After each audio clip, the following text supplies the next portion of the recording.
আজ শুভ্রা আপার প্রথম বিবাহবার্ষিকী, অথচ আজকের দিনটায় যে তার মৃত্যুদিন হবে কে জানতো।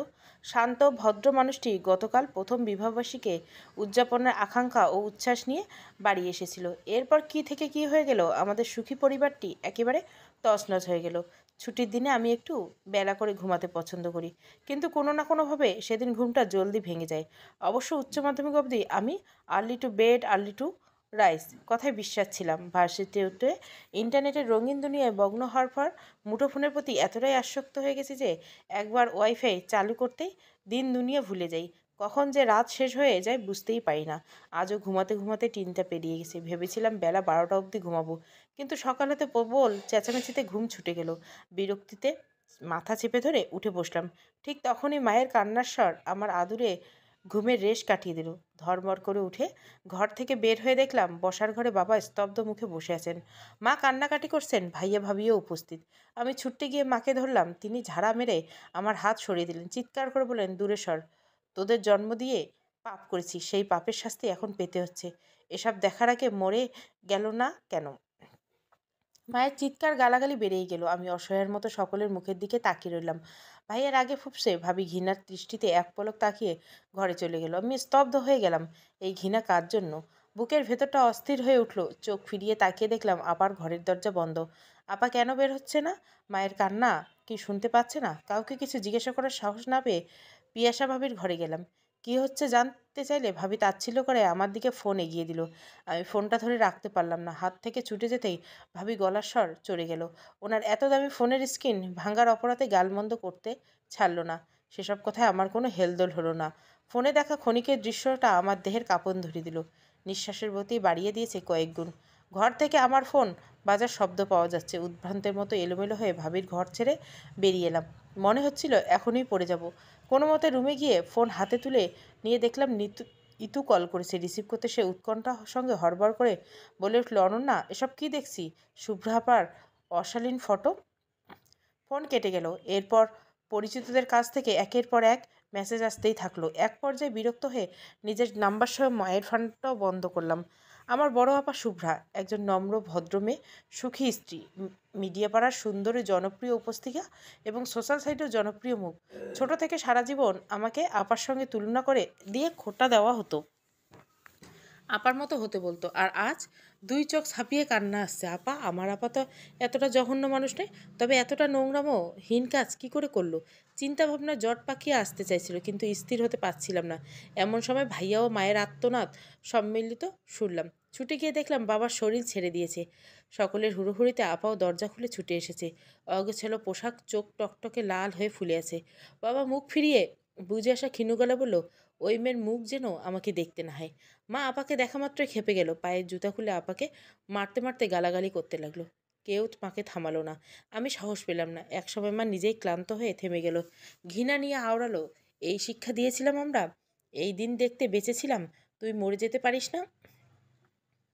আপা মেঝেতে পড়ে কাঁদছে। আমি এগোলাম। এই মানুষটাকে ছোট থেকে আমি সবচেয়ে ভালো মানুষ হিসেবে ভেবে এসেছি, তাহলে কি করে পারলো এমন নোংরা কাণ্ড ঘটাতে? মুহূর্তে চোখে ভেসে উঠল রাশেদ ভাইয়ের মুখটা। রাশেদ ভাই আপার স্বামী। গত বছর ঠিক এই দিনে শুভ্রা আপা ও রাশেদ ভাইয়ের বিবাহ বন্ধনে আবদ্ধ হয়েছে। কত সুখের সংসার ছিল তাদের। প্রথম বিবাহবার্ষিকী নিয়ে আপার কত কত ভাবনা ছিল। তাহলে কি রাশেদ ভাইকে ঠকিয়ে অন্য একজনের সঙ্গে? আর ভাবতে পারছি না। মধ্যবিত্তদের কারি কারি অর্থ না থাকে, তাদের কাছে সম্মানটা সবচেয়ে বড় সম্পদ, যে সম্মানে কালিমাখা অস্তিত্বে আঘাত লাগার মতো। আপার অধঃপতন মানসিকতার চাপ সইতে না পারে বাবা হার্ট অ্যাটাক করলো। ভাইয়া বাবাকে নিয়ে ছুটলেন হাসপাতালে। আপা বসার ঘরের মেঝেতে মুখ ঢেকে কাঁদছেন। ভাবি ব্যঙ্গ করে বলেন, বছর না যেতেই স্বামীর উপর থেকে মন উঠে গেল, শেষে কিনা ননদের দেবরের সঙ্গে এমন কাণ্ড ঘটালে। ছোট লোক হঠাৎ করে বড়লোক হলে যা হয় আর কি। স্বামীর টাকায় আঙুল ফুলে কলা গাছ হয়ে খুব তো ভাসছিলে, শেষে সম্মানটাই ডুবিয়ে দিলে, ছি। ভাবি হনহন করে চলে গেল। আপা বোধহয় মুখ লুকোনোর জায়গা পেল না। আমার দৃষ্টিতে তখন ঘৃণা ফুটে উঠেছে নাকি অসহায়ত্ব ঠিক বুঝলাম না। আপা অপরাধী মতো ডাকলাম, অনন্যা, তুই অন্তত আমার কথা শোন। আমি কান্নাটুকু গিলে নিয়ে বললাম, এমনটা করতে পারলে আপা? সবার কথা বাদ দাও, রাশেদ ভাইয়ের কথা একবারও ভাবলে না? বেলা গড়াতে আপার ঘটনার মুঠোফোনের মুঠোফোন চারিদিকে ছড়িয়ে পড়েছে। প্রতিবেশীরাও কথা শোনাতে ছাড়ছে না, ছিছি করছে আমাদের উপর। আপার শ্বশুরবাড়ি থেকে ফোন এলো, কিন্তু ধরার সাহস কারোই হলো না। আপা নীরবে কিছুক্ষণ বসে থেকে উঠে ঘরের দরজা দিল, সেই দরজা আর খুলল না। দুপুরে রাশেদ ভাই এসে দরজা ভেঙে খুলল, কিন্তু ততক্ষণে আপা ফ্যানের সঙ্গে ঝুলে নিজের 24 বছরের জীবনের ইতি টেনেছে। ফ্যানের সঙ্গে বাঁধা তার সেই শখের নীল ওড়নাটা, যেটা নিয়ে আমার আর আপার মধ্যে সব সময় কাড়াকাড়ি হতো, আজ থেকে আর কেউ কাড়াকাড়ি করবে না। সেই ওড়নাটারও প্রয়োজন ফুরালো। একের পর এক ধাক্কা সইতে না যখন পরিবারের বেহাল দশা, আপার মৃত্যু সেখানে ভূমিকম্প হয়ে গেল। আপার মৃত্যু আমি মানতে পারলাম না, কাঁদতে ভুলে গেলাম। শরীরের শেষ শক্তিটুকু হারিয়ে গেল। মেঝেতে বসে শুধু নীরবে আঁখি মেলে দেখলাম রাশেদ ভাই আপাকে বুকে নিয়ে বসে আছে। ওনার দৃষ্টি আপার মুখের উপর স্থির, সেই চোখে নেই কোনো ঘৃণা, নেই কোনো ক্ষোভ। এত কিছু পরে কি মানুষটা আপাকে ঘৃণা করতে পারেনি? বাড়িতে পুলিশ এলো খানিক বাদে, তাদের সঙ্গে ভাইয়া ও রাশেদ ভাই কথা বলল। আপাকে নিয়ে যাওয়া হলো ময়নাতদন্তের জন্য। মিডিয়া জগৎ রসিয়ে রসিয়ে লিখল শুভ্রা নামের মেয়েটা পরকীয়া ও আত্মহত্যার কাহিনী। বাবা হাসপাতালে চিকিৎসাধীন আছেন, ওনাকে আপার মৃত্যুর খবর জানানো হলো না। মা তার বড় মেয়ের ঝুলন্ত দেহ দেখে সেই যে জ্ঞান হারিয়েছে, আর ফেরেনি। এমন হুলস্থুল মুহূর্তে সবচেয়ে শান্ত মানুষটা আমি। নীরবে কাঁদছি, কিন্তু কোনো কথা বলতে পারছি না, নড়তে পারছি না। মনে হচ্ছে দেহের উপর ভারী পাথর চাপা দেওয়া। অসহায় চোখে নিজের পরিবারকে দেখছি। আমাদের সুখের সংসারে একই হাল। এই দিনটা কি কোনোভাবে মুছে দেওয়া যায় না? চেঁচামেচি শুনে ফুলে ওঠা চোখ দুটো তুলে তাকালাম। আপার শ্বশুরবাড়ির মানুষের সঙ্গে ভাইয়ার কথা কাটাকাটি হচ্ছে। তারা আপার চরিত্র নিয়ে কথা শোনাচ্ছে। আপার জন্য নাকি রাশেদ ভাইয়ের বোনের সংসারে ঝামেলা শুরু হয়েছে। আমার ভাইয়াও ছেড়ে কথা বলছে না। রাশেদ ভাইয়ের বোনের দেবরে তো আপার সঙ্গে এসব কাণ্ড ঘটিয়েছে। রাশেদ ভাই উভয় পক্ষকে থামাতে চাইছে। এই মুহূর্তে মৃত মানুষটাকে নিয়ে কারো মাঝে শোকতাপ নেই। আপা সেই পথ খোলা রেখে যায়নি। বাড়ি ভরা মানুষ, কত কথা, কত নিন্দা, আফসোস। মুরব্বীরা একাংশ আমার ভবিষ্যৎ নিয়ে দুশ্চিন্তা করতে ছাড়ল না। এমন পরিবারের মেয়েকে কে বউ করে ঘরে তুলবে? শুভ্রা নিজের হাতে ছোট বোনের ভবিষ্যৎটা নষ্ট করে গেছে। জ্ঞান ফিরতে সেসব শুনে মা আমার দিকে তেড়ে এলেন, সপাটে গালে চড় মেলে বলেন, আর কত কথা শুনতে হবে তোদের জন্য? আমাদেরকে একটু শান্তি দিবি না? আজ থেকে তোর বাইরে বের হওয়া বন্ধ। মা কি বলছে কি করছে কিছুই বুঝতে পারছে না হয়তো। কেমন অপ্রকৃতিস্তর মতো বিড়বিড় করছে। অস্থিরতা চেপে আছে দৃষ্টিতে। আমাকে টেনে ঘরে ঢুকিয়ে বাইরে থেকে দরজা বন্ধ করে দিল। আমি ঘোরগ্রস্তের মতো বিছানায় শরীর এলিয়ে দিলাম। মাগরিবের আজান কান এলো। একটু আগেই না সকাল হলো? সময়ক্ষণ পরিস্থিতি জ্ঞান যেন লোপ পাচ্ছে আমার। বাইরে তখন আধার ঘিরে বৃষ্টি নামছে। আধার হয়তো আমাদের জীবনেও নামতে শুরু করেছে, আর বৃষ্টি আমাদের জীবনের সব বৃষ্টি আজ অশ্রু হয়ে নামছে। মৃত্যু শব্দটা ওজন ঠিক কতখানি আপনজন হারানোর ব্যথায় ব্যথিত মানুষ ছাড়া কেউ পরিমাপ করতে পারে না। এই একটা শব্দে কারো এক জনম লালিত দেহের সমাপ্তি। সমাপ্তি তার প্রাণে জন্ম নেওয়া প্রতিটি মূল্যবান কিংবা মূল্যহীন অনুভূতি, আকাঙ্ক্ষা, স্বপ্ন, সম্পর্ক। মৃত্যু শুধু মৃত ব্যক্তির জীবনের সমাপ্তি ঘটায় না, তার সঙ্গে জীবন জড়িত প্রাণের মাঝেও দগদগে ঘা সৃষ্টি করে, বদলে দেয় অনেক জীবনের সমীকরণ। শুভ্রা আপার জানাজায় সম্পূর্ণ হয়েছে পরদিন জোহরের পর। মসজিদে মাইকে এলান দেওয়া হয়নি, দলে দলে লোক আসেনি। আমাদের এলাকায় বড় মসজিদের ইমাম সাহেব আপার জানাজা পড়াতে রাজি হয়নি। তিনি আত্মহত্যাকারীদের জানাজা পড়েন না, তাই পরিচিত কিছু মানুষ নিয়ে দাফন সম্পূর্ণ করা হয়েছে।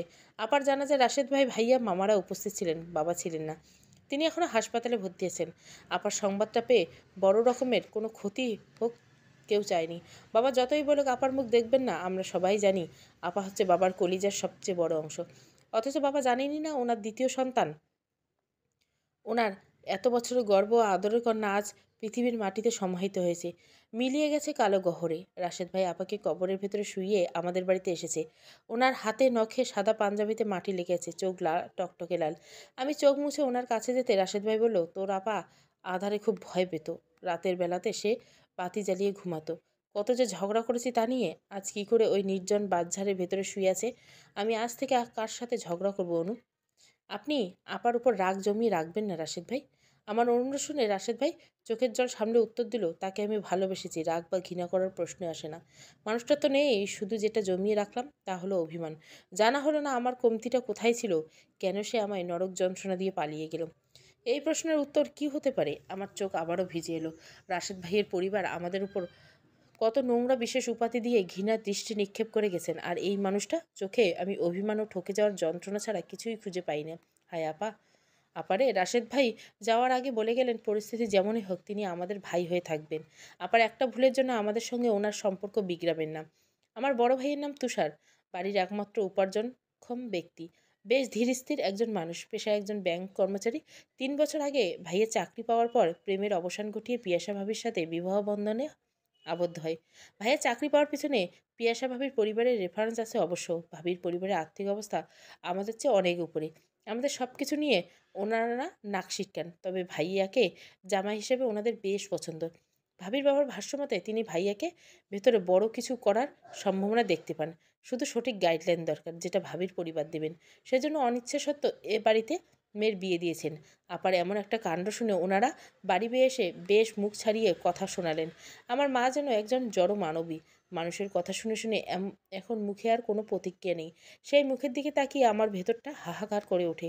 এ কেমন পাষণ্ড সময় যাচ্ছে আমাদের, এর শেষ কোথায়? কিন্তু তখনও বুঝিনি সামনে আরও কত ধাক্কা, কত সংগ্রামের মধ্য দিয়ে আমাদের জীবন অতিবাহিত হতে চলছে। ভাবির পরিবার নাকি ভাবিকে এই বাড়িতে রাখতে চান না। এমনিতে টানাটানির সংসার, আবার বাড়ির পরিবেশে নাকি অসুস্থ, এতে ভাবির মানসিক অবস্থা খারাপ হবে। তাছাড়া আপার জন্য তাদের নাকি সম্মানহানি হয়েছে। মেয়ে শ্বশুরবাড়ির পরিচয় দিতে কুণ্ঠবোধ করেন। ভাবির মতামত তার পরিবারের অনুকূলে। সিদ্ধান্ত শুনে চোখের সামনে যেন আর একটা নিশ্চিত ভাঙ্গনের আভাস পেলাম। ভাইয়া শ্বশুরবাড়ির সবাইকে অনেক বোঝালেন, মাথা নুইয়ে অনুরোধ পর্যন্ত করলেন। ভাবির পরিবার একটু নরম হলো। এবার ভাবি বেঁকে বসলো। সে এ বাড়িতে আর থাকবে না। আমাদের হাজারটা দোষ, আমাদের সাথে নাকি টেকা যায় না। সেদিন ভাবি বাড়ি ছাড়লেন। ভাইয়া কেমন অসহায় হয়ে গেল। বাবা হসপিটালে, মা পাগল প্রায়। এমন অবস্থায় ভাবি চলে যাওয়ার ধাক্কাটা যেন বেশিই জোরে লাগলো। ভাইয়া মুষড়ে পড়লেন। আমার খুব মায়া হলো। যে পরিবার, পুরো পরিবার একমাত্র ভরসা, তাকে ভরসা দেওয়ার কেউ নেই। আমি ভাইয়ার কাঁধে হাত রেখে বললাম, চিন্তা করো না ভাইয়া, ভাবি রাগ করলে ফিরে আসবে।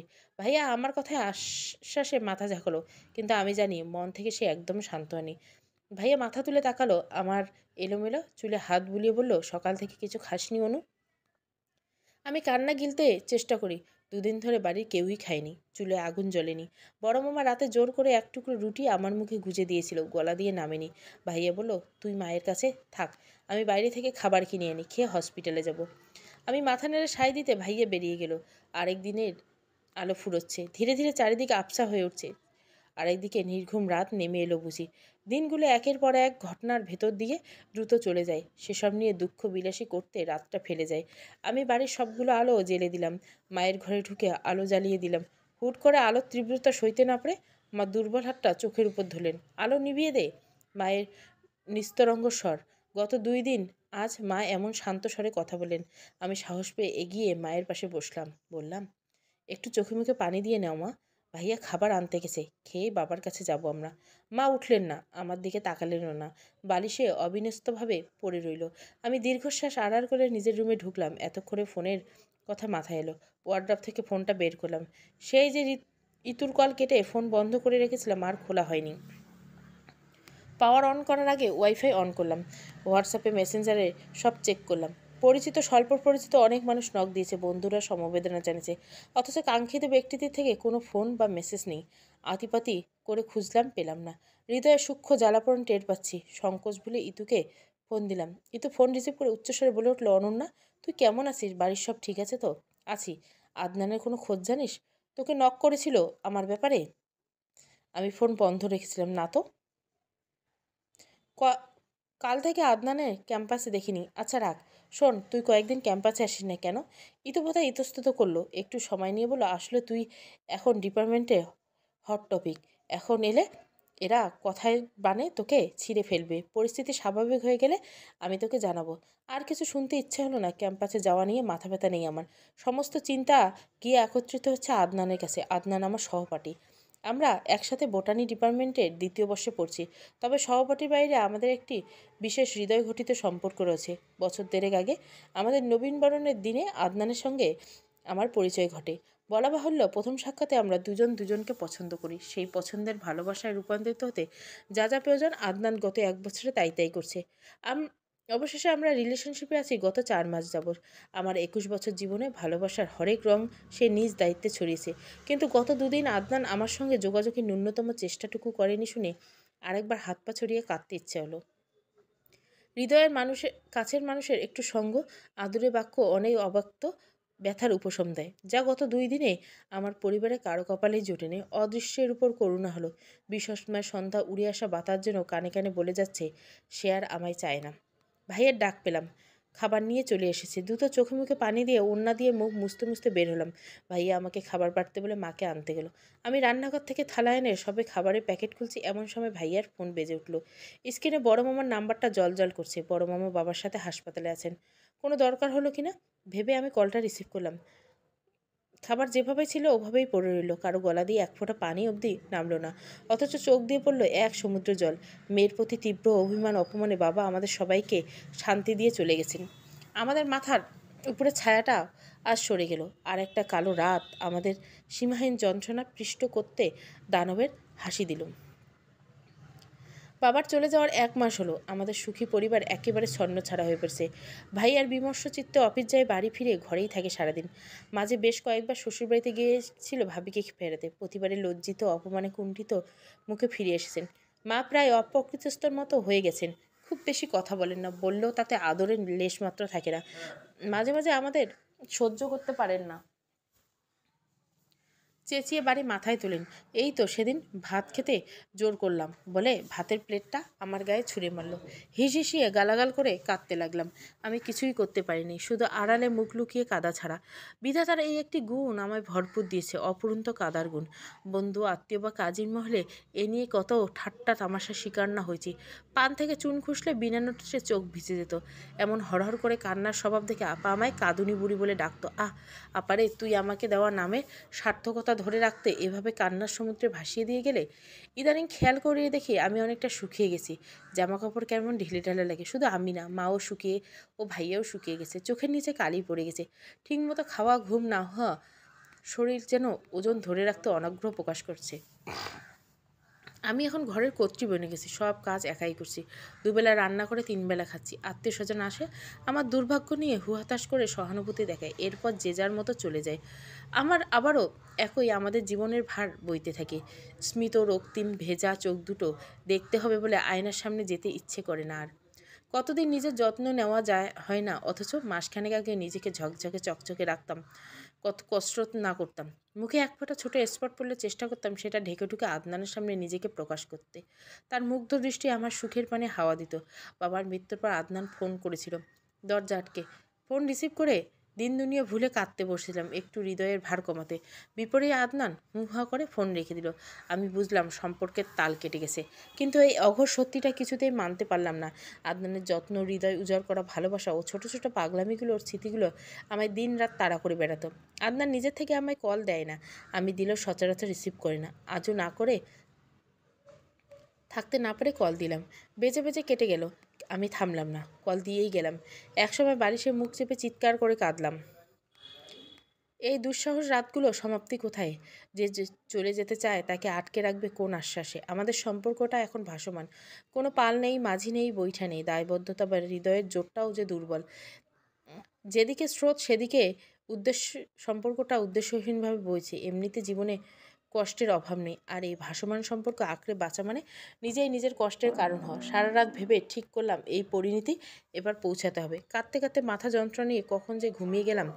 পরদিন সবে রান্না চড়েছি, এমন সময় আদনান কল ব্যাক করলো। আমার হৃদয়টা ছলাৎ করে উঠল। যেমনটা প্রতিবার করতো, পর মুহূর্তে নিজেকে সামনে নিলাম। রিসিভ করতে আদনান ছোট করে বলল, ফোন করেছিল অনন্যা, আমি খেয়াল করিনি। আমি নির্লিপ্ত ভাব প্রকাশে আমার ভীষণ রাগ হলো। সব ভেঙে চুরে দিতে ইচ্ছে করলো। আদনানের সামনে থাকলে এক্ষুনি ওর বুকে কাজটায় খামচে ধরতাম, কামড়ে দিতাম। জোর করে ভালোবাসি এভাবে কেন দূরে সরে যাচ্ছে সে?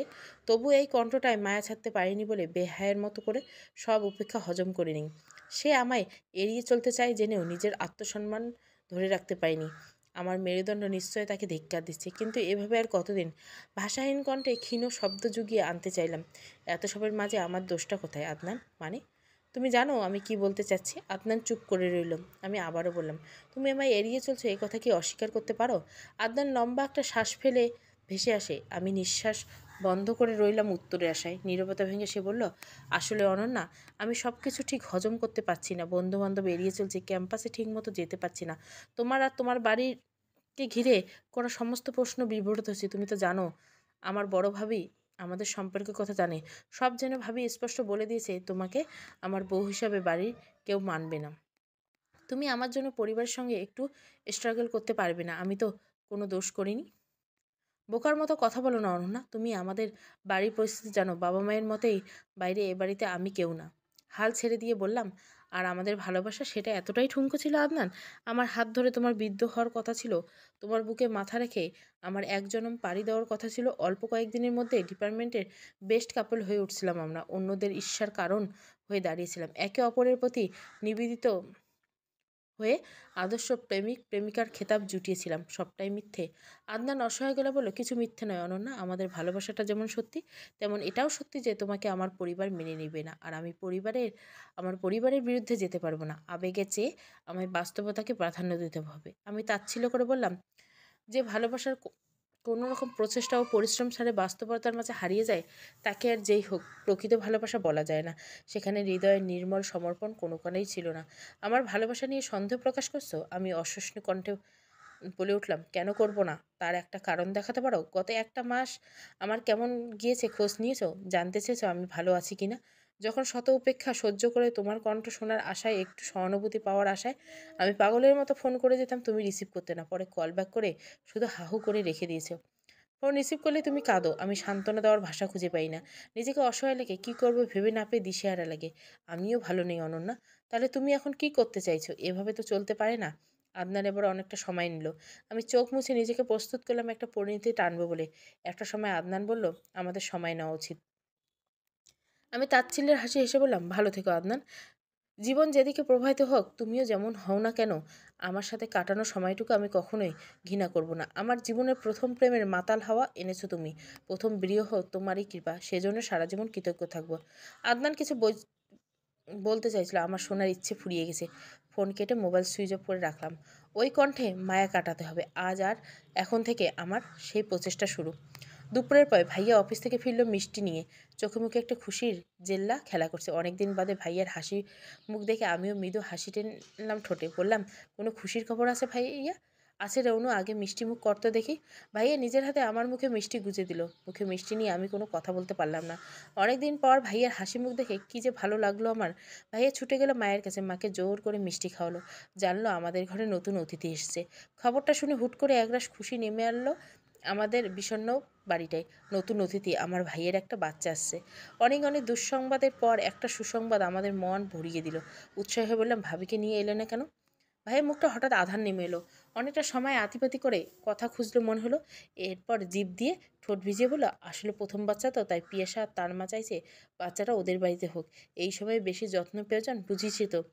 ভাইয়ার অস্থির মুখটা দেখে মনে হলো ভাইয়া পুরো কথা জানায়নি। পুরোটা জানলাম একদিন বাদে। ভাইয়া নিজের জামাকাপড় গোছাতে গোছাতে জানালেন, আপাতত ভাইয়া ভাবির কাছেই থাকবে, অর্থাৎ ভাবির বাপের বাড়ি। ভাবির এখন মন ভালো থাকা চাই। বাচ্চার বাবা হিসেবে ভাইয়া এ সময় সঙ্গে থাকা প্রয়োজন। আমাকে বলল, তুই চিন্তা করিস না অনু, আমি দুদিন পর পরে আসবো, বাজার করে দিয়ে যাব, তুই নিজের ও মায়ের খেয়াল রাখবি, কোনো দরকার হলে সঙ্গে সঙ্গে আমায় জানাবি। বিপরীতে আমি কিছুই বলতে পারলাম না, শুধু মনে হলো ভাইয়া বোধহয় ভাবির সঙ্গে সম্পর্ক বাঁচাতে আলাদা হয়ে যাচ্ছে।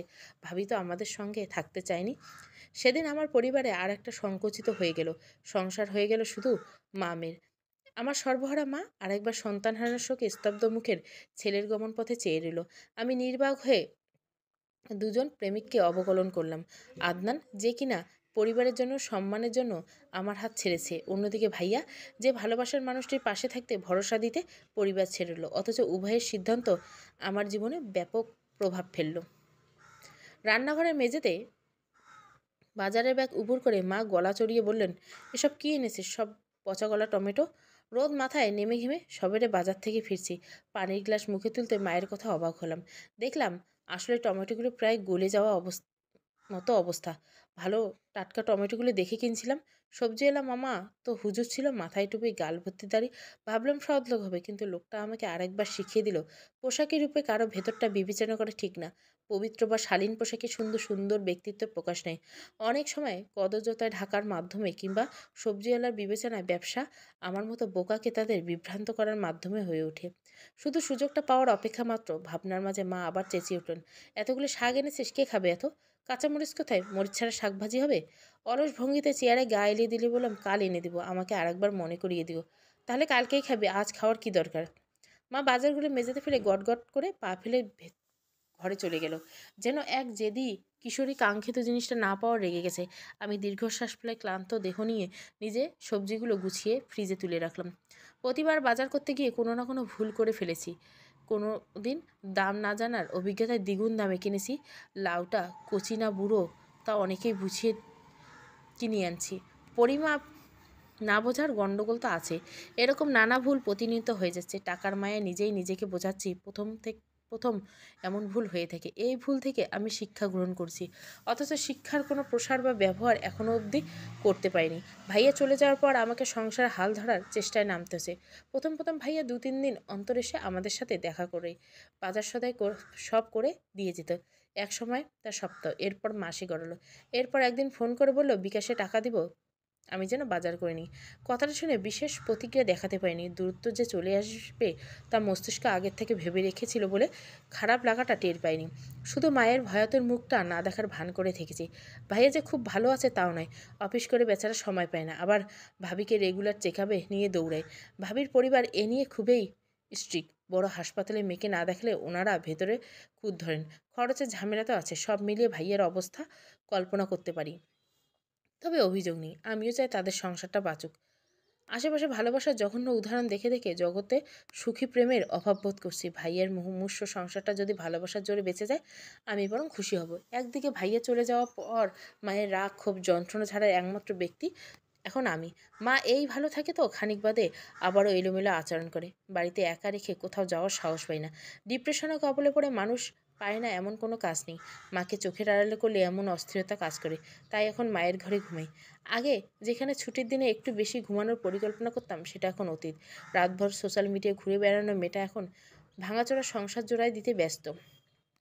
বলা হয় সময় মানুষের সবচেয়ে বড় শিক্ষক। এটুকু সময় অনুধাবন করতে পারলাম দুঃসময় সবচেয়ে স্বচ্ছ ও রূঢ় শিক্ষক, যে আমাদের মানুষ চেনার শিক্ষা দেয়। দুঃসময়ের শ্রেণীকক্ষে মানুষকে সকল পর্দা খসে পড়ে, আসল রূপ বেরিয়ে আসে। সেখানে অভিনয়ের জায়গা নেই। সুসময়ের শ্রেণীকক্ষে আসলে ভান ও মুখোশে ঠাসা।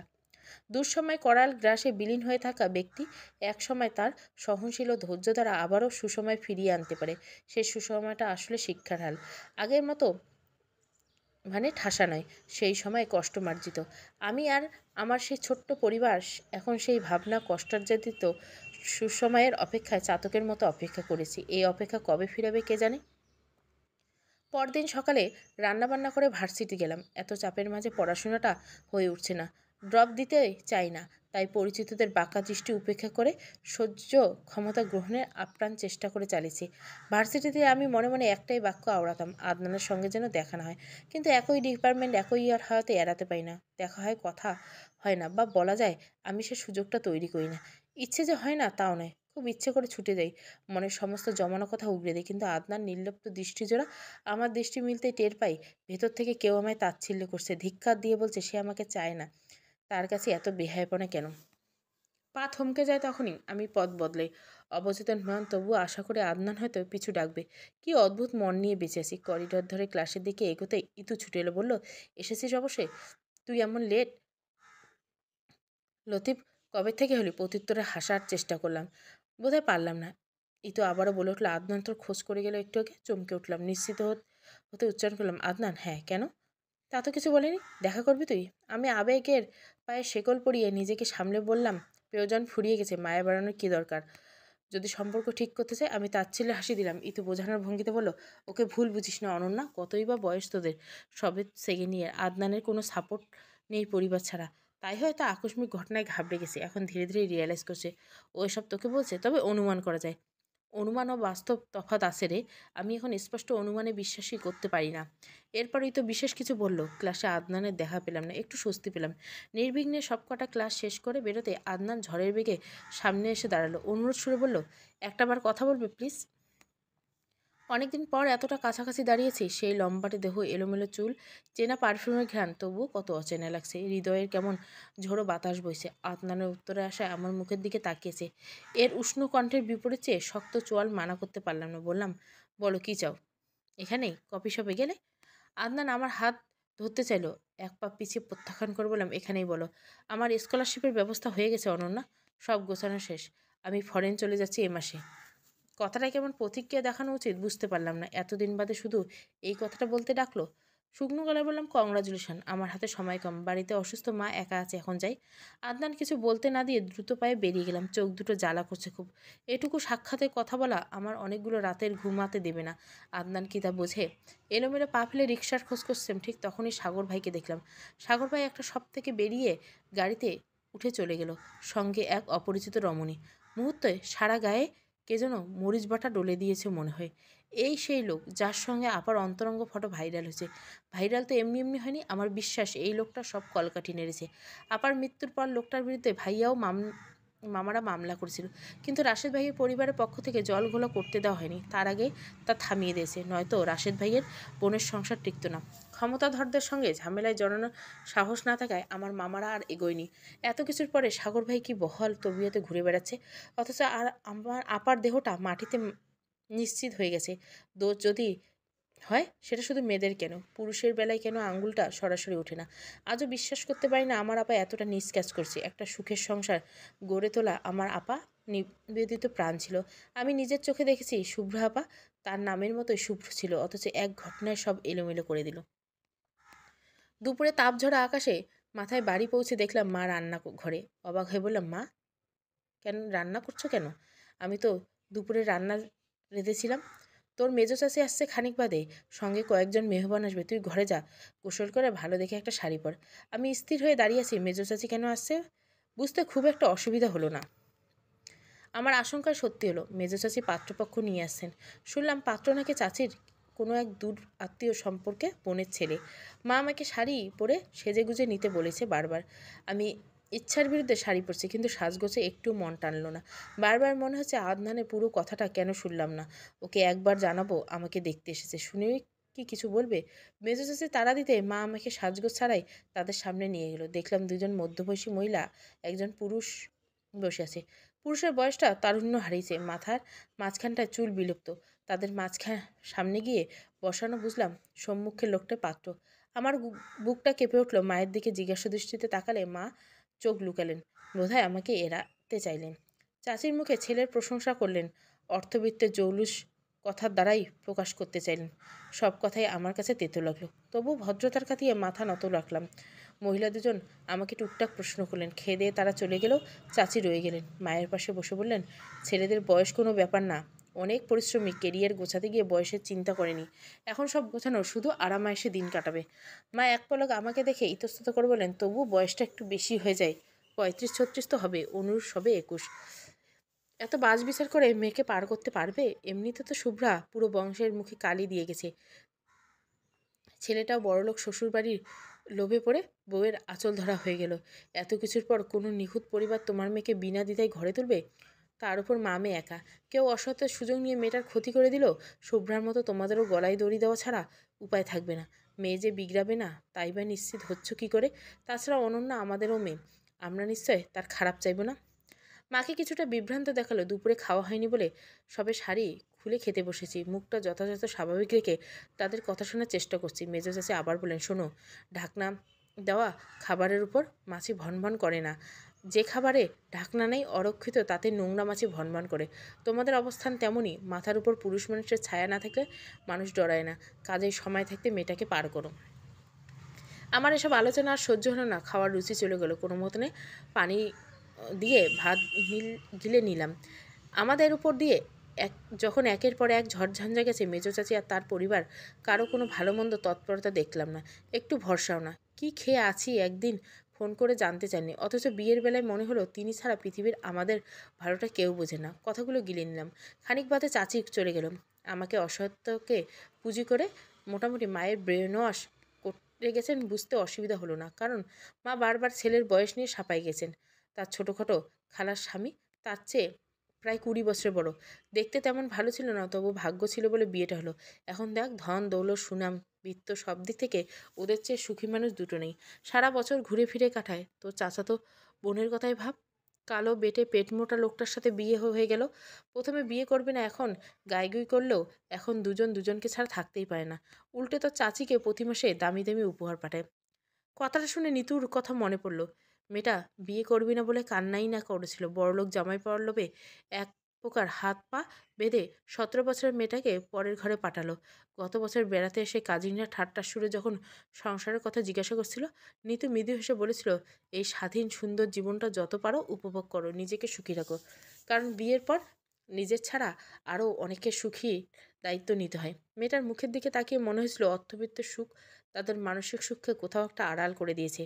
মা তার জীবনের সমস্ত অসম বিয়ের উদাহরণ টানতে শুরু করছে। বুঝলাম এসবের হাত থেকে নিস্তার নেই। ঠিক করলাম আজ মায়ের ঘরে ঘুমাবো না। আগেভাগে খেয়ে ঘরে এসে দরজা দিলাম। একসঙ্গে ঘুমানোর অভ্যাসবশত কিনা মা আমাকে বেশ কয়েকবার ডেকে গেল। ইচ্ছে করে সাড়া দিলাম না, আমার একটুও থাকতে ইচ্ছে করছে না। কিন্তু বাইরে একাকিত্ব বোধ ঘিরে অন্তরের সূক্ষ্ম স্মৃতিগুলো মাথা চাড়া দিয়ে ওঠে। মনে পড়ে সেই রঙিন দিনগুলোর কথা। আমাদের নবীনবরণ ভার্সিটি শুরু হওয়ার 2 মাস বাদে আমাদের নবীনবরণের আয়োজন করা হয়েছে। এই জাঁকজমকপূর্ণ দিন আজ। শাড়ি পরে সেজেগুজে ক্যাম্পাসে চলে এসেছি। এসে মনে হলো আমি সবার আগে পৌঁছে গেছি। আশেপাশে পরিচিত বা স্বল্প পরিচিত মুখ কাউকে দেখলাম না। শাড়িতে অনভ্যস্ত হয় কুচিগুলো পায়ে বেঁধে যাচ্ছিল বারবার। হাঁটতে অস্বস্তি ও ভয় একসাথে ঘিরে ধরছে। খুলে টুলে গেলে মান সম্মান রেখেই পালাতে হবে। ইতু এতক্ষণে চলে আসার কথা। মেয়েটার সাথে সেই ওরিয়েন্টেশন ক্লাস থেকে একটা সুন্দর বন্ধুত্ব তৈরি হয়েছে। কেউ দেখলে বুঝবেই না আমাদের পরিচয় মোটে মাস দুয়েক। পুরো অডিটোরিয়ামে চোখ বুলিয়ে ইতুর নাম নিশানা পেলাম না, অথচ আধ ঘন্টা আগেই বলেছে সে নাকি ক্যাম্পাসের কাছাকাছি চলে এসেছে। রাগ সামনে নিলাম। আজকের দিনে শুধুই খুশি থাকবো, মজা করব। হুট করে পুরুষালী কণ্ঠ কানে এসে বিঁধল, ফার্স্ট ইয়ার। আমি চমকালাম। হাত দুই দূরত্বের লোকটি আমাকে প্রশ্ন করলো, কপালের মাঝে জিজ্ঞাসাসূচক ভাঁজ। আমি একটু ঘাবড়ে গেলাম। ক্যাম্পাসের রেগিং বললে সিনিয়র জুনিয়রের সম্মানের একটা রেশারেশি চলছে। সেদিন শুনছে সামান্য সালাম দেওয়া নিয়ে আমাদের এক ক্লাসমেটকে খুব হেনস্থা করেছে ইমিডিয়েট সিনিয়ররা। যদিও আমি বা ইতু এ ধরনের পরিস্থিতির মাঝে পড়িনি। সম্মুখের ব্যক্তিটিতে সিনিয়র কিনা বুঝলাম না। মৃদুস্বরে বললাম, কোন ডিপার্টমেন্ট? জি বোটানি। আমতা আমতা করে উত্তর দেওয়া মাত্র লোকটা কেমন সহজ হয়ে গেল। প্রশস্ত এক হাসি দিয়ে বলল, আমরা তাহলে ক্লাসমেট? কেন জানি সঙ্গে সঙ্গে নাকের ডগায় রাগ ছুঁয়ে গেল। ভুরু কুচকে বললাম, তাহলে এমন সিনিয়রদের মতো জেরা করছিলেন কেন? লোকটা হাসি এবার আবারও খানিকটা প্রশস্ত হয়ে দাঁত বেরিয়ে এলো। ভুরু নাচে বলে, সিনিয়র ভেবে ভয় পেয়েছিলে নাকি? মোটেও না। নিজের অভিব্যক্তি লুকোনোর আপ্রাণ চেষ্টা করলাম। লোকটা শব্দ করে হেসে উঠল। আমি আদনান। অ্যাডমিশনের পর আজ প্রথম এলাম। কিছু চিনতে বুঝতে পারছিলাম না বলে এদিক ওদিক ঘুরছিলাম। আপনাকে শাড়িতে সেজেগুজে ভাবলাম নবীন হবে। কথার মাঝে খেয়াল করলাম লোকটা পাঞ্জাবিতে সেজেগুজে দাঁড়িয়েছে। বেশ সৌমর্দ্য দর্শন। এরই মাঝে ইতু চলে এলো। আদনানের সঙ্গে এসে দ্রুত মিশে গেল। অনুষ্ঠান শুরু হলো। ভাগ্যক্রমে আমরা পাশাপাশি বসি। একসময় আদনান কানের কাছে মুখ এনে জিজ্ঞাসা করলো, আপনার নামটা জানা হলো না? অনন্যা। ক্লাসমেটদের আপনি করে বলাটা কি উচিত হবে? আদনানের কথায় সে মুহূর্তে আমি হেসে ফেলি। মাথা নেড়ে বলি, একদম উচিত হবে না। সেই থেকে আমাদের ভালো লাগা শুরু। কখন যে ভালোবাসা বা ব্যথাহীন দাঁত দিয়ে দংশন করেছিল টেরই পাইনি। সেই দংশনে ব্যথা এখন ঠিক টের পেয়েছি। কাঁপুনি অনুভব করছিলাম কল্পনার জাল ছিন্ন করে। ফোন ভাইব্রেট ছিল। আদনান কল দিয়েছিল। যেন কাঙ্ক্ষিত জিনিসটি চাওয়া মাত্র পেয়ে গেলাম। এক মুহূর্ত দেরি না করে কল রিসিভ করলাম। তোমার এই কথা ভাবছিলাম। কি ভাবছিলে? ওই যে নবীনবরণের দিন আমাদের প্রথম সাক্ষাৎ হলো সেটাই। তুমি আমায় সিনিয়র ভেবে ভড়কে গিয়েছিলে। মুখটা দেখার মতো ছিল। আদনান হেসে ফেলল। আমার ঠোঁটের কোণে মলিন হাসি ঠাঁই পেয়ে গেছে। বললাম, মনে আছে তোমার সবটা? তবুও কেন এত দূর? প্রত্যুত্তরে আদনান নিশ্চুপ। চোখে আবারও শিখতে হচ্ছে। মহা জ্বালা। কিছুতেই চোখের জল ঠেকাতে পারি না। ফোন কেন দিলে? সত্যি বলবো? মিথ্যেটা আশা করি না। তোমার কণ্ঠ শুনতে ইচ্ছে করছিল। ফোনের অপর পাশ থেকে ভেসে আসা ছোট্ট বাক্যটা একদম হৃদয়ে গেঁথে গেল। বললাম, তোমার এতটুকু ইচ্ছেতে আমাকে বেশ কয়েক রাতের ঘুম হারাম হলো। আদনান চুপ। আমি বললাম, আজ আমায় দেখতে এসেছিল। পাত্র 35 প্রতিষ্ঠিত ব্যক্তি। কি বলেছ? আদনার কণ্ঠে বিস্ময়ের আভাস পেলাম। তাচ্ছিল্যের সাথে বললাম, অবাক হচ্ছ? আমি কেন জানি কিছুতেই আর অবাক হতে পারি না। বিয়ে ঠিক হয়েছে কি না দেখা দেখি হলো আর কি। বিয়ে করো না কেন? Huge age difference. Mentality match নাও করতে পারে। তাছাড়া সামনে তোমার উজ্জ্বল ভবিষ্যৎ। নিজেকে এতটা হেলাফেলা করো না প্লিজ। তুমি হেলা করনি? চোখ মুছে প্রশ্নটা করলাম। আদনান অনেকটা সময় নিশ্চুপ রইল। ভারী নিঃশ্বাসের শব্দ ভেঙে অস্নিষ্ট কণ্ঠে বলল, আমি কি করবো অনন্যা? কিচ্ছু বুঝতে পারছে না। মায়ের বাইপাস সার্জারি হলো কিছুদিন আগে। আমার প্রতি মায়ের কিরূপ অন্ধ ভালোবাসা তুমি তো জানো। মাকে কষ্ট দেওয়া সম্ভব না। কিন্তু এটাও সত্যি যে তোমাকে ছাড়া আমি ভালো নেই। আবার বাস্তব পরিস্থিতি ভুলে যা হবে ভাবনা নিয়ে তোমার কাছে টেনে অপূর্ণতাকে কষ্ট দিতে ইচ্ছে করে না। এমন পরিস্থিতি কেন এলো আমাদের মাঝে? খুব তো সুখী ছিলাম আমরা। আদনানের অসহায়ত্ব এই প্রথম টের পেলাম। কিন্তু এর যথাযথ উত্তর যে আমার নেই। স্বার্থপরের মতো আদনানকে সব কিছু ছেড়ে ছুড়ে আসতে বলতে পারি না, সেও আসতে পারবে না। নিজেকে সামলে বললাম, তোমার উজ্জ্বল ভবিষ্যতের জন্য দোয়া ছাড়া কিছুই করতে পারবে না, ভালো থেকো। আমাদের যোগাযোগ না হয় মঙ্গল। আর কথা হবে না, হওয়া উচিত না, দৃঢ় গলায় উত্তর দিলাম। কিন্তু তবুও হৃদয়ে বিত্তে থাকা সূক্ষ্ম ব্যথাটা এড়াতে পারলাম না। আজ অনেক দিন পর মায়ের হাতে মার খেলাম। রুটি বেলার বেরুনি, পায়ের জুতো হ্যাঙ্গার, দরজায় কোনায় রাখা ঝাড়ুটাও বাদ যায়নি। পিঠে পেটে পায়ে মেরে যেখানে পেরেছে মেরেছে, একদম ছোটবেলার মতো। মায়ের এই একটা দিক আমি ছোটবেলা থেকে ভয় পেতাম।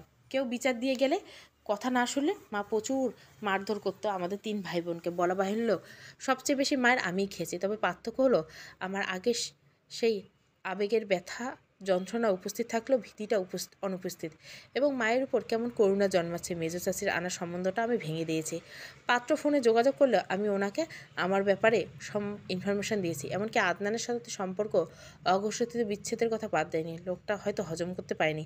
এমনিতে আমার পরিবারের অতীত খুব একটা সূক্ষ্ম নয়, তার উপর পাত্রীর প্রেম ছিল। তিনি আমাকে নিয়ে কতদূর কল্পনা করতে পারেন আমি আন্দাজ করতে পারছি। ব্যাস, সকাল সকাল মেজো চাচি ফোন করে মাকে যা নয় তাই বলেছি।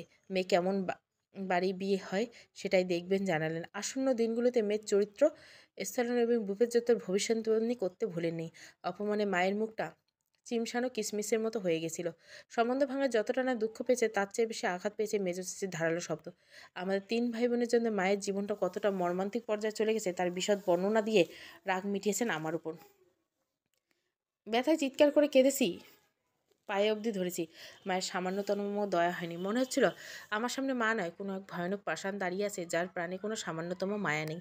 কোনো এক সময় হয়তো মা থেমে গেছিল, আমি ঠিক মনে করতে পারছি না। কারণ তার আগে আমার হুঁশ জ্ঞান যন্ত্রণায় ছটফট করে কেমন হাওয়ায় মিলিয়ে যাচ্ছিলাম। মনে হচ্ছিল কেউ আমায় কোনো এক ঘোরের জগতে টেনে নিয়ে যাচ্ছে। জ্ঞান ফিরতে ভাইয়ের মুখটা দেখতে পেলাম। আমার দুর্বল চোখের পাতা মুহূর্তে যার জীবনে বিস্মিত হলো। ভাইয়াকে কে জানালো? মা। ঘাড় ঘুরিয়ে আশেপাশে দেখলাম, মাকে দেখতে পেলাম না। ভাইয়া আমাকে তাকাতে তাকাতে বলল, এখন কেমন লাগছে? আমি মাথা কাত করে বললাম। নড়তে গিয়ে যন্ত্রণায় কুঁকড়ে উঠলাম। উঠিস না। ক্ষীণ গলায় জিজ্ঞাসা করলাম, কখন এলে? 8 ঘন্টা হলো। খবর কে দিল? মা। হ্যাঁ, ফোন করে জানালো তোকে নাকি মেরে টেরে ফেলেছে। আমাকে বললো পুলিশ ডাক, হ্যান্ডকাপ পরে হাজতে যাবে। ছুটে এসে দেখি মেঝেতে বেহুশ হয়ে পড়ে আছে। আমি হাসলাম, জিজ্ঞাসা করলাম, মা কোথায়? উল্টোপাল্টা আচরণ করছে, ঘরে বন্দি করে এসেছি। ঠিক করনি। যদি কিছু করে বসে সে উত্তর দিয়ে ভাইয়া পাল্টা প্রশ্ন হলো, কী হয়েছে বাড়িতে? তোকে মারলো কেন এমন করে? আমি সত্যিটা বললাম, শুধু আদনানের কথাটা অস্বস্তি এড়িয়ে গেলাম। ভাইয়া সবটা শুনে দীর্ঘশ্বাসের বললো, ভালো করছিস। এখন কিছু মুখে দে, ডাক্তার দেখে মেডিসিন দিয়ে গেছে, কিছু খেয়ে মেডিসিন খেতে হবে। আমি ভাইয়ের মুখের দিকে ভালো মতো তাকালাম। চোখের নিচে জমে থাকা কালিটা আরও গাঢ় হয়েছে মনে হচ্ছে। চুল দাড়ি অনেকদিন কাটে না, মুখে রাজ্যের ক্লান্তি। বিষণ্ণ মুখটা দেখে স্পষ্ট বলা যায় ভাইয়ের সুখে নেই। এত কিসের অশান্তি ভাইয়ার মনে? উঠতে উঠতে বললাম, তুমি খেয়ে যাবে না তো? রান্না করা হয়নি? যাচ্ছি না কোথাও, শুয়ে থাক, ভাত ফুটিয়ে ডিম ভেজে নিব। যাবে না? ভাবিকে নিয়ে আসবে না আবার? ভাইয়া তাচ্ছিল্য করে বলল, সে আমাকে ছাড়াই ভালো আছে রে। আমাদের ফ্যামিলির মানুষ তার কাছে একদম বন্ধকর লাগে, ইনক্লুডিং মি। ভাইয়া দ্রুত পায়ে ঘর ছেড়ে বেরিয়ে গেল। আমি দেখলাম এক হেরে যাওয়া প্রেমিকের প্রস্থান। রাত নামতে শরীরে ব্যথা বাড়ল, তাপমাত্রা বাড়ছে, মাথায় যেন কেউ ইট বেঁধে দিয়েছে, তুলতেই পারছিলাম না। সারাদিন মা একবারও আমার রুমে আসেনি, কণ্ঠ শুনতে পাইনি। মাঝে রান্নাঘর থেকে খুটখাট শব্দ আসছে, এরপর আবারও শুনশান নীরবতা। বাড়িতে 3 মানুষ থেকে কেউ নেই, সকলে আপন আপন পৃথিবীতে বিষণ্ণ কুড়াতে ব্যস্ত। দেহের তাপমাত্রা বাড়ার সাথে সাথে শীত লাগতে শুরু করলো। কাঁথা ভেঙে গায়ে জড়াতে আলসামি লাগছে। ফোন বাজছে, তুলতে ইচ্ছে করলো না। পরপর 2বার বেজে কেটে গেল। 3য়বার বাজলে বিরক্ত হয়ে ফোন হাতে নিলাম। ক্ষীণ দৃষ্টিতে দেখলাম আদনার নামটা জলজল করছে। হঠাৎ কি মনে করে দেখলাম ব্লক করছো কিনা। সে তো প্রথম কলেই বুঝেছো, বাকি 2বার কী জন্য বলে রিসিভ করো কিনা দেখি। আমি কি তোমার হেয়ালি পাত্রী আদনান? কি জানি। আমরা দুজনে হয়তো হেয়ালির শিকার, নিয়তির হেয়ালি। কবে যাচ্ছ? 3 দিন পর, এই শুক্রবার। চুপ করে রইলাম। হৃদয়ের বুকে জল থাকা হৃদয়টা ভয়াবহ উত্তাপ ছাড়ছে। বললাম, আমাকে মিস করবে আদনান? আদনান শব্দ করে একটা নিঃশ্বাস ছাড়লেও ফোনের এপাশ থেকে সে নিঃশ্বাসের উত্তাপ টের পেলাম না। অনুমান করতেও ইচ্ছে করল না। আদনান বলে, সেসব বাদ দাও। সম্বন্ধটা কী খবর? কত ডেকে গেলো? ভেঙে দিয়েছি। কীভাবে? আদনান কণ্ঠে কিছুটা উঁচু শোনালাম। তোমার আবার প্রেমের কথা বলে দিছি। আমরা দুজন দুজনকে কতটা ভালোবেসেছি সব বলে দিছি। তোমার কি হয়েছে অনন্যা? কণ্ঠটা এমন জ্বর লাগছে কেন? জ্বর এসেছে। মেডিসিন নেওনি? মেডিসিন তো তোমার কাছে। সেবার যখন তোমার জ্বর এলো আমার কাছ থেকে কীভাবে মেডিসিন নিয়েছিলে ভুলে গেছো? ভুলিনি। তাহলে দাও। অনু, তুমি জ্বরের ঘরে ঢুকে যাচ্ছ। আমার কাল কথা বলি। ফোন রাখবে না, খবরদার। আমাকে চুমু না দিয়ে তুমি ফোন কাটবে না। জ্বর কমে গেলে পরে তুমিই কষ্ট পাবে। আমি তো সবসময় কষ্টই পাচ্ছি আদনান, তুমি আমাকে কেন বোঝো না? সেদিন তোমার সামনে থেকে চলে আসার সময় কেন আমার পথ আগলে দাঁড়ালেন না? একটা বার শক্ত করে জড়িয়ে ধরে আমি সব ভুলে যেতাম। আবারও তোমার বুকে মুখ গুজে দিতাম, তাহলে কষ্টটা আরো বিস্তৃত হতো। আমি যে নিজেকে ধরে রাখতে পারতাম না। আমাকে ভালোবাসো? রক্তের সম্পর্কের বাইরে যে ভালোবাসার সম্পর্ক থাকে, তা আমি তোমাকে পেয়ে বুঝেছি অনন্যা। কিন্তু সেই ভালোবাসা রক্তের সম্পর্কের কাছে হেরে গেল। তুমি একটা কাপুরুষ, মেরুদণ্ডহীন ভিতুর মতো আমার হাত ছেড়ে দিয়েছিল। আদনান হেসে বলল, এই কাপুরুষের থেকে এখনও চুমু চাও? কখনোই না। আদনান চলে গেছে আজ 2 দিন হলো। চলে যাওয়ার আগে আমাকে হাজারটা বার অনুনয় করছে দেখা করতে। আমি নাকচ করে দিছি। এয়ারপোর্টে যাওয়ার 3 ঘন্টা আগে মেসেজ করে বলছে, ভেবে নাও একজন মৃত ব্যক্তিকে শেষ দেখা দেখতে আসছো, তবুও এসো অনন্যা। মৃত দেহটি না হয় বিদায় দিয়ে যাও প্লিজ। আমি যাইনি, উল্টে মেসেজ করে বলেছিল, প্রিয় মানুষের শেষ যাত্রায় খুব বেদনাদায়ক আদনান। আমি সেই স্মৃতি নিয়ে সঞ্চয়ের খাতায় জমাতে চাই না। আমার দুর্দশার গাথা জীবনে আরেকটি দুঃখ নাইবা যোগ করলো। এরপর আর কোনো রিপ্লাই আসেনি, আমিও দেইনি। সেদিন রাতে জ্বরের ঘোরে বলা কথাগুলো, লাগাম ছাড়া কথাগুলো আমাদের শেষ কথা ছিল। এরপর আদনান প্রতিদিন ফোন দিয়েছে, আমি রিসিভ করিনি। মেসেজের রিপ্লাই দিয়েছে। কত দ্রুত অতীত হয়ে গেল সব। আদনানকে ঘিরে আমার ভাবনাও এভাবে হয়তো অতীত হয়ে গেছে। আদনান ফিরে পাওয়ার ইচ্ছাটা আমার মনের ভেতর এতদিন ঘাপটি মেরেছিল। সে দেশের মাটিতে ছাড়তে টের পেলাম কেমন শূন্য লাগছে। ইচ্ছে করছে তার সঙ্গে চলে গেলেই বলেই হতো। ভাবলাম এবার বুঝি হাঁপ ছেড়ে বাঁচলাম। জীবনটা গোছাতে হবে, কিন্তু কে জানতো আসন্ন ভবিষ্যতে আমাদের জীবন কোথায় গিয়ে দাঁড়াবে। চলবে বৃষ্টি হয়ে অশ্রু নামে প্রথম পর্ব। শেষ পর্ব আসবে। ভালো লাগলে অবশ্যই লাইক, শেয়ার এবং সাবস্ক্রাইব করবেন। Thank you for watching.